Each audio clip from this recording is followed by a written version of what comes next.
Perwakilan Rakyat Daerah atau DPRD Kabupaten Ogan Komering Ilir atau OKI menggelar rapat paripurna istimewa. 1. Penyampaian visi dan misi Bupati dan Wakil Bupati OKI periode 2019-2024. Sidang paripurna ini dipimpin Ketua DPRD OKI, Haji Muhammad Yusuf Meki, yang dihadiri seluruh wakil ketua serta anggota DPRD OKI yang ada. Turut hadir pula segenap kepala OPD di lingkungan Pemkab OKI. Ketua DPRD OKI Haji Muhammad Yusuf Meki dalam kesempatan tersebut mengatakan DPRD OKI akan tetap bersinergi bersama Pemkab OKI dalam melaksanakan visi dan misi Bupati dan Wakil Bupati OKI, sehingga apa yang ingin dicapai untuk mewujudkan masyarakat yang sejahtera dapat terpenuhi. Ya, sudah dilaksanakan sebaik mungkin lah.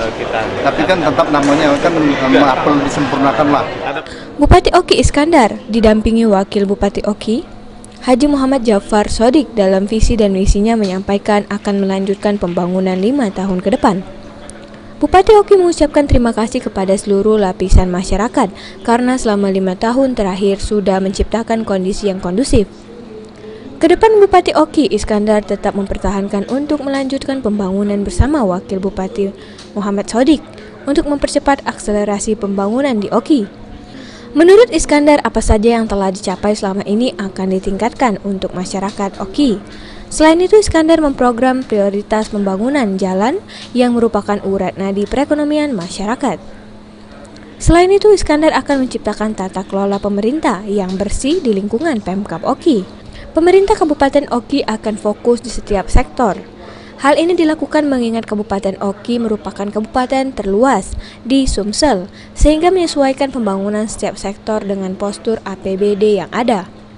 Bidang-bidang yang harus kita selesaikan satu persatu. Jadi permasalahannya satu persatu juga harus kita restitusi. Kalau semuanya kita berbarengan restitusi, kita permasalahan, kita selesaikan, ini tidak mungkin karena apa, keterbatasan itu tadi. Ya. Prioritas di tahun pertama.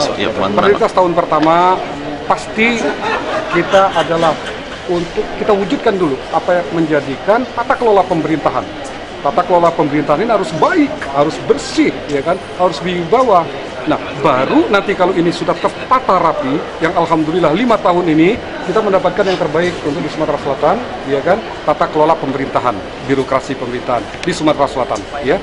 Nah, jadi ini kita tinggal tentunya ini untuk menyempurnakannya. Yang mana yang kita masih lemah, masih kurang, kita menyempurnakannya. Nah, ini harus kita lakukan, ya kan?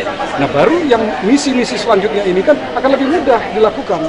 Tapi kalau tata kelola pemerintahan tidak bisa kita lakukan, wujudkan yang baik, yang bersih, maka nonsen kalau kita berbicara program-program ataupun misi-misi selanjutnya. Ahmad Romawi, PAL TV.